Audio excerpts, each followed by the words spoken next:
புரட்சியாளர் அண்ணல் அம்பேத்கருடைய நினைவை போற்றுகிற நாள் இன்று.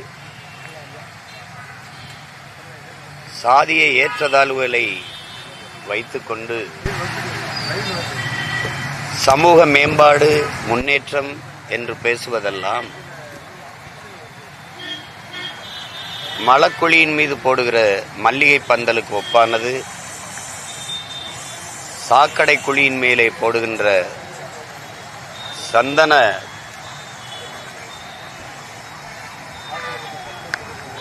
மேடைக்கு ஒப்பானது என்று கற்பித்த பேராசான் ஆயிரம் ஆண்டுகள் அடிமையாக வாழ்வதை விட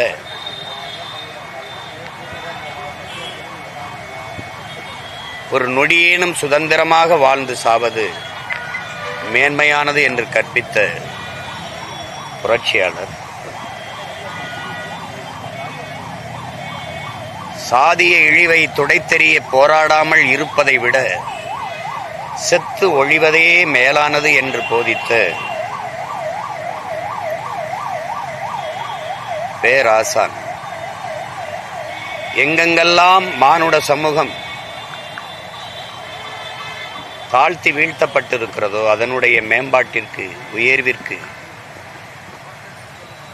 ஏற்புடைய ஆகச் சிறந்த தத்துவத்தை வடித்து தந்த தத்துவ மேதை, உலகின் ஆகச் சிறந்த கல்வியாளர், அறிவை தேடி ஓடுங்கள், நாளைய வரலாறு உங்கள் நிழலை தேடி ஓடி வரும் என்று போதித்ததோடு மட்டுமல்லாமல் படுக்கிற இடம் கூட படிக்கிற அறைக்கு பக்கத்தில் இருக்க வேண்டும் என்ற நோக்கோடு எங்கு நூலகம் இருக்கிறதோ அங்கு தங்கும் விடுதி எடுத்து தங்கிய அறிவு ஆசான் அண்ணல் அம்பேத்கர் அவர்கள்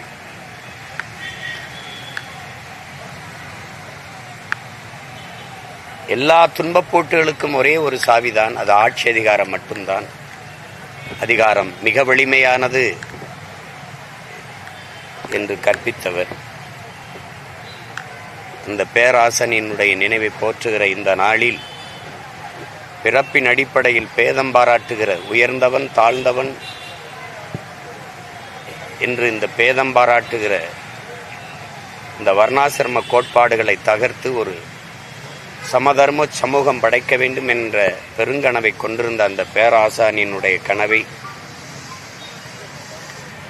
இந்த நிலத்திலே எங்களுடைய பாட்டனார் அயோத்திதாசர், எங்கள் தாத்தா ரட்டமலை சீனிவாசன், எங்கள் தாத்தா MC ராஜா போன்றவர்கள் கொண்ட கனவை சுமந்து நிற்கிற பிள்ளைகள் அவர்கள் எந்த கனவை சுமந்து வாழ்வின் இறுதி நொடி வரை போராடினார்களோ அந்த கனவை நிறைவேற்றும் வரை சற்றும் தளர்ச்சியின்றி தமிழர் நிலத்தில் இன்று போராடுவோம் என்கிற உறுதியை இந்நாளில் ஏற்கிறோம்.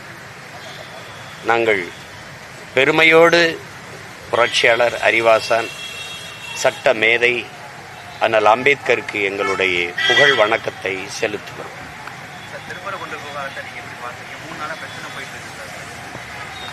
நீங்கெல்லாம் எப்படி பார்க்குறீங்க?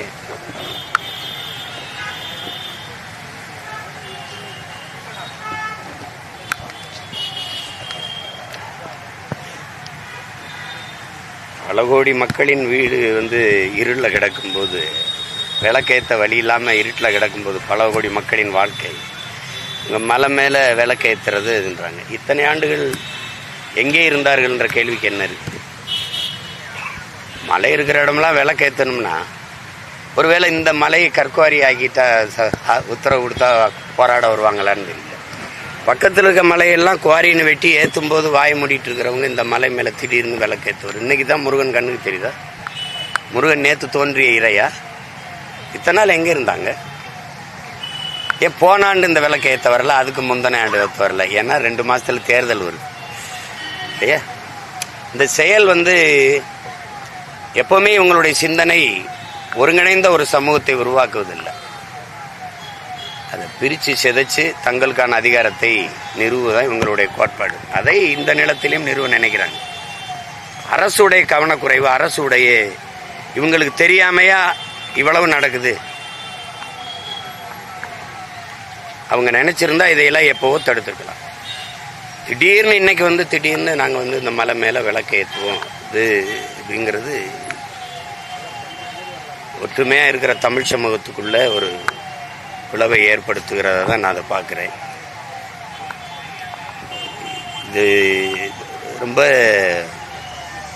தமிழர்களுக்கு இறை வழிபாட்டை சொல்லிக் கொடுக்கறதுக்கு வர்றது தான் சிரிப்பாக இருக்குது. எங்களுக்கு எப்படி சாமி முன்னே எப்படி விளக்கேற்றணும், கடவுளை கடன் கொடுத்த ஒரு இனத்துக்கிட்ட வந்து எப்படி வழிபடணும், எப்படி இது பண்ணணுங்கிறத வேடிக்கையாக இருக்கு.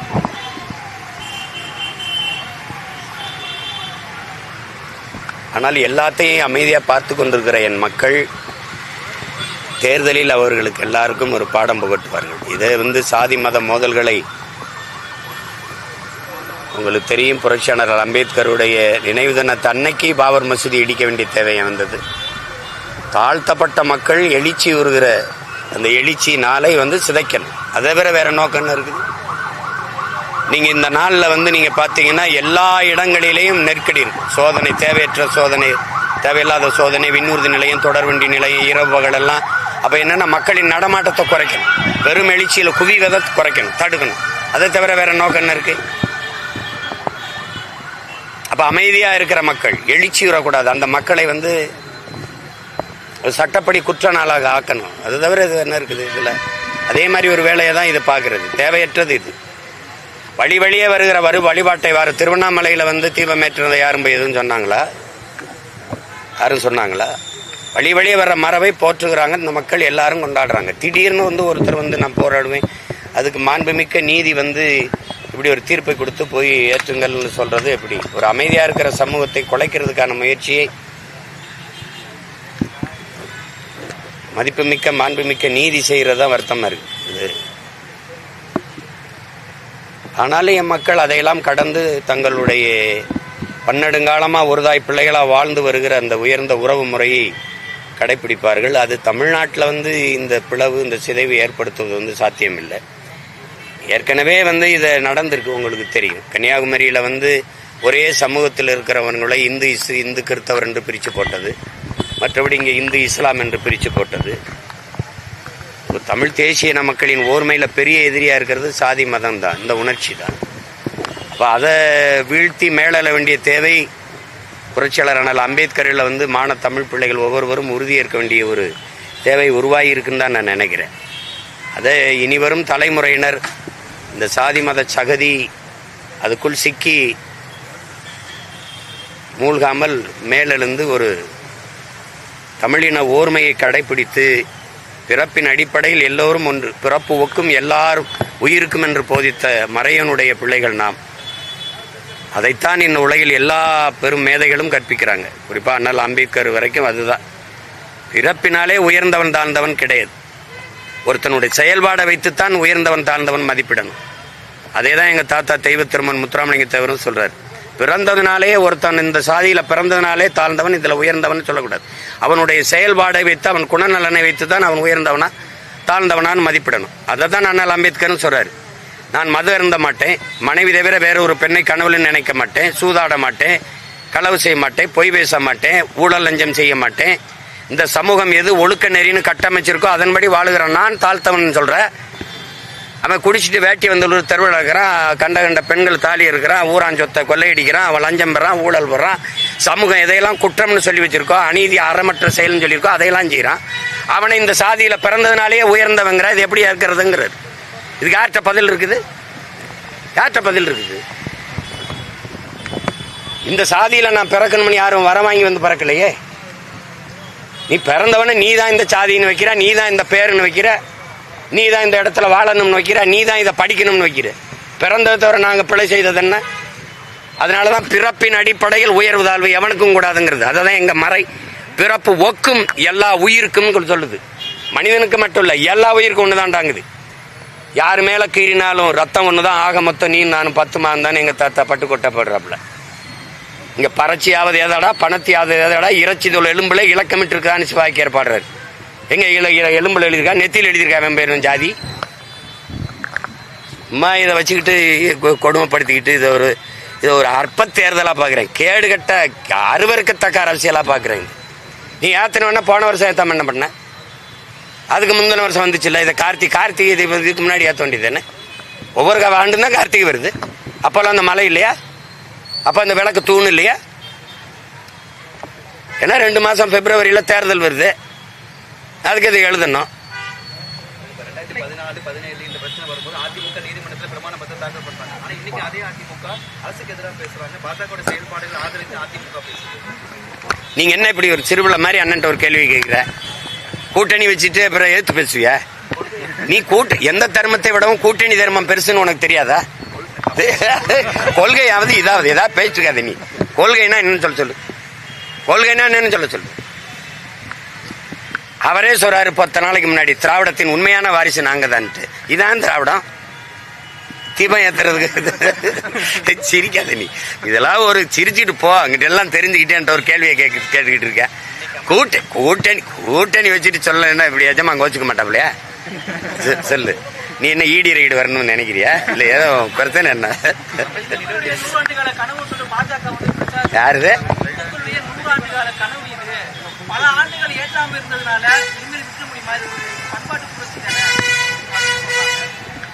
பல இந்துக்களுக்கு ஒருவேளை சோரே 100 ஆண்டுக்கு மேல கனவா இருக்கு. என்ன பண்ணலாம்? பாலு கலாத குழந்தை, கல்வி கேங்காத மாணன், வேலை கலையாத இளைஞன், இதுதான் என் கனவு இந்தியான்னா பகத்சிங். அடிமை இந்தியாவில் 79 ஆண்டு ஆயிடுச்சுன்னு அப்படியே இருக்கே.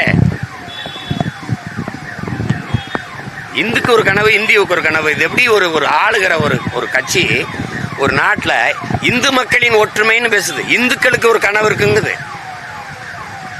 இந்திய மக்களின் ஒற்றுமைன்னு தான் பேசணும். நாட்டின் மிக உயர்ந்த இடத்துல இருக்க ஐயா உள்துறை அமைச்சர் அமித்ஷா வந்து சொல்றாரு, இது இந்து மக்களின் ஒற்றுமை, இந்து மக்களின் எழுச்சிங்கிறப்பல, ஒற்றுமைங்கிறப்பல. அப்ப இந்திய மக்களின் ஒற்றுமை என்ன ஆகும்?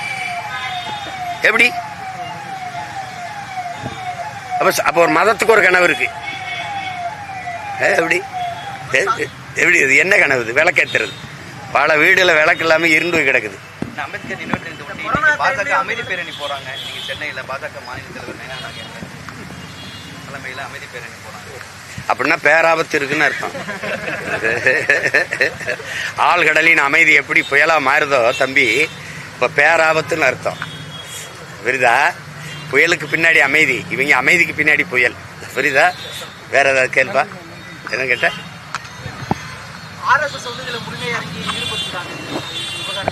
அவங்களுடைய வேலை எதுவோ அதை செய்யறாங்க. நம்மளுடைய வேலை எதுவோ அதை நம்ம செய்யறோம். பெரும்பான்மையான மக்கள் வந்து அதுக்கு, அதாவது இந்துக்களா கருதக்கூடிய மக்கள் வந்து அதுக்கு ஆதரவு தானே தெரிவிக்கிறாங்க. இது ஒரு அசாதாரணமான சூழல் தானே ஏற்படுத்தும். யாரு விளக்கு ஏத்துற மரபு இருக்கிற இடத்துல, இப்ப திருவண்ணாமலையில விளக்கு ஏத்துறது யாரும் எதுக்குறாங்களா?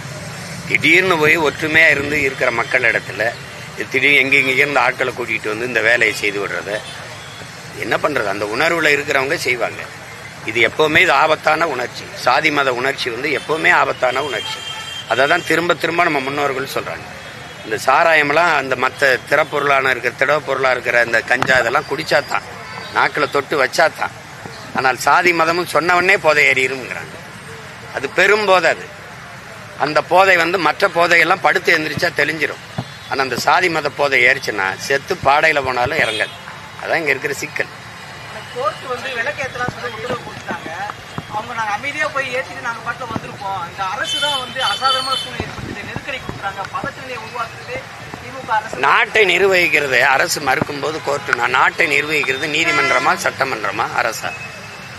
எல்லாவற்றையும் நீதிமன்றம் சொல்லுதுன்னா ஒரு அசம்பாவிதமான ஒரு சூழல் வந்துருச்சு, ஒரு பெரிய கலவரம் வந்துருச்சு, பொறுப்பு அரசு இருக்கணுமா நீதிமன்றம் இருக்குமா?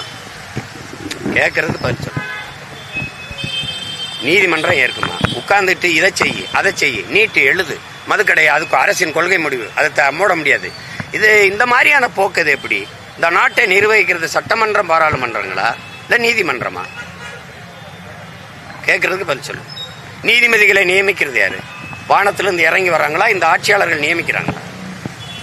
யார் நியமிக்கிறது? நியமிக்கிற ஆட்சியாளர்களுக்காக பேசுவீங்களா? கீழே இருக்கிற மக்களுக்காக பேசுறீங்களா? நீங்க நீதி எது? நீதி எது? நீதிங்கிறது எது?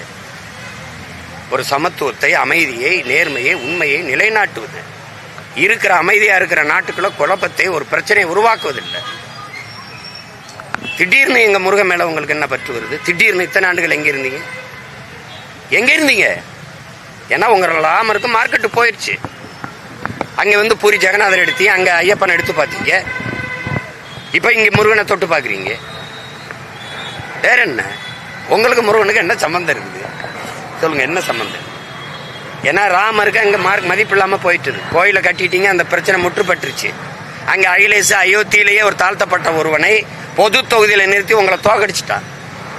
அங்கே செத்துருச்சு, அங்கே செத்துருச்சு, அங்கே முடிஞ்சு. அதுக்கப்புறம் மாநிலத்துக்கு இருக்கிற ஒவ்வொருத்தனும் எவன் பெரிய மதிப்பு வச்சிருக்க அந்த கயிறை இருக்கோ அந்த நம்பிக்கை தூக்குறீங்க. நீங்க அவமானப்படுத்தியதாக பல்வேறு அமைப்புகள் வந்து போராட்டம் பண்ணாங்கன்னா, ஆனா அரசு வந்து இன்னும் நடவடிக்கை எடுக்கல. அரசுக்கு தெரியாம எப்படி? அரசு தானே 2 ஆயுதம் ஏந்திய 2 காவலரை அவருக்கு பாதுகாப்பு கொடுத்துருக்கிறது யாரு?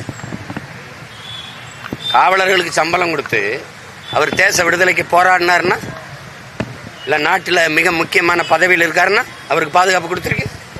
ஒரு வலையொலி நடத்துறவருக்கு யாரு காசுல எதுக்காக நீ ப்ரொடெக்ஷன் கொடுத்துருக்க, பாதுகாப்பு கொடுத்துருக்க? யாருக்காக கொடுத்துருக்க? யாருக்காக கொடுத்துருக்க? எல்லாரையும் இழிவுபடுத்தி பேச சொல்லி, உங்களுக்கு எதிரானவனை கருத்து பரப்ப சொல்லி, அசிங்கமா பேச சொல்லி, அவமதிக்க சொல்லி அதானே செஞ்சிட்டு இருக்காரு. சொல்லுங்க, நீ பாதுகாத்து வச்சிருக்க? இப்படி ஒருத்தனை பாதுகாத்து வச்சிருக்க. எத்தனை நாள் வச்சிருவ? எத்தனை நாள் வச்சிருவ? நீ எத்தனை நாள் வச்சிருவ? இன்னும் எத்தனை வருஷம்? இன்னொரு 50 வருஷம் இந்த ஆண்ட புரியா? எத்தனை வருஷம், எத்தனை நாள் வச்சிருவ நீ? எதுக்கு அவனுக்கு பாதுகாப்பு கொடுத்தா சொல்லு? எதுக்கு கொடுத்தா சொல்லு? என்ன உயிருக்கு? வாயை ஒழுங்கா வச்சுட்டு இருந்தா என்ன அச்சுறுத்தல் வருது? எதுக்கு அச்சுறுத்தல் வருது? எது வைப்ப? யார வைப்ப? யார வைப்ப? நீ யார வைப்ப? கருணாநிதி வைப்பியா? அண்ணாதுரை வைப்பியா? ராமசாமி வைப்பியா? இவன் ராமசாமி வைப்பியாயா? உனக்கு என்ன கேவலமா இருக்குது? காமராஜ், முத்துராமலிங்க தவிர என்ன சாதாரணமா உங்க வீட்டில் வந்து நாங்க கூலி வேலை பார்த்து டேய் உங்களுக்கெல்லாம் நக்கலா தெரியுது என்ன? ஜனநாயகவாதிகளா நாங்க வாழும்போது ஜனநாயகவாதிகளா இருக்க விட்டுறணும். புரியுதா?